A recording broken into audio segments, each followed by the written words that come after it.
পানিতে ভাসমান কবর, ভাঙতে গেলেই মানুষ অসুস্থ হয়ে যায়, এমন এক প্রচলিত কথা সারা বাংলাদেশে ছড়িয়ে পড়েছে এবং আপনারা অনেকেই দেখেছেন। ঘটনাটি কিশোরগঞ্জ, একজন সম্মানিত হাজী সাহেব, যিনি দীর্ঘদিন আগে, প্রায় অনেক দিন আগে, অর্থাৎ 90 শতকের সময় তিনি পায়ে হেঁটে হজ করেছিলেন এবং তার নাম হলো দেবার হাজী নামে সকলে তাকে চিনে।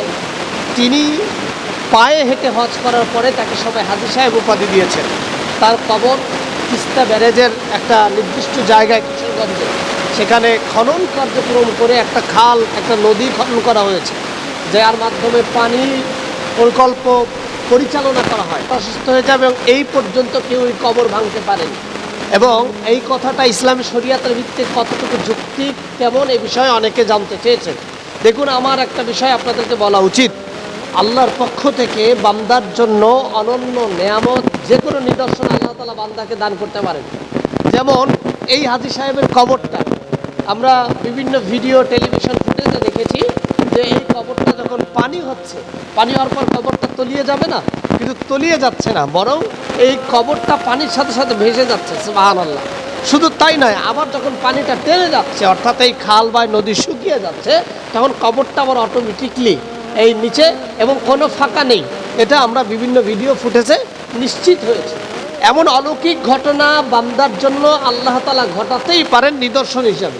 যেমন অনেক কবর আছে যে কবরগুলো খোঁড়ার পরে দেখা যায় যে কবরের ভিতরে লাশ তো দূরের কথা, কাফনের কাপড়ের টুকরায় পর্যন্ত সামান্য পচন ধরেনি। আবার কোনো কবরে হাড্ডি গুড্ডিও খুঁজে পাওয়া যাচ্ছে না। তো এটা হচ্ছে বান্দার জন্য আল্লাহর পক্ষ থেকে অনন্য নিদর্শন। এই নিদর্শন বান্দার ইমানকে সতেজ করে, এই নিদর্শন বান্দাকে আল্লাহর পথে ফিরতে সাহায্য করে, এই নিদর্শন বান্দাকে শ্রেষ্ঠত্বের জায়গায় পৌঁছে দেয়। তবে দেবার হাজী সাহেবের এই খবরটার ব্যাপারে আমরা আনন্দিত এই জন্য, অন্য অন্য জায়গায় ভালো ভালো আল্লাহওয়ালা দ্বীনি মানুষগুলোকে নিয়ে যেই পরিমাণ প্রতারণা করা হয় এবং সেখানে মাজার তৈরি করা হয়, কিন্তু দেবার হাজী সাহেবের এই কবরটার উপরে কোনো মাজার তৈরি হয় নাই। মাজার ইসলামী শরিয়াতে কখনো বৈধ হতে পারে না। কবর জিয়ারত করা এটা ইসলামী শরিয়াতে জায়েজ, কিন্তু কবর জিয়ারতের নামে সেখানে মাজার হয়ে নানা রকম আকাম কুকাম, এটা ইসলাম কখনো পছন্দ করে না। বরং এই হাজী সাহেবের কবরটা সেখানে স্পষ্ট প্রমাণ করে যে সেই জায়গাটায় আল্লাহ তাআলা তার অনন্য বান্দাকে ওখানে রেখেছেন, যিনি পুরো বাংলাদেশের মানুষের কাছে নিদর্শন হয়ে দাঁড়িয়েছেন।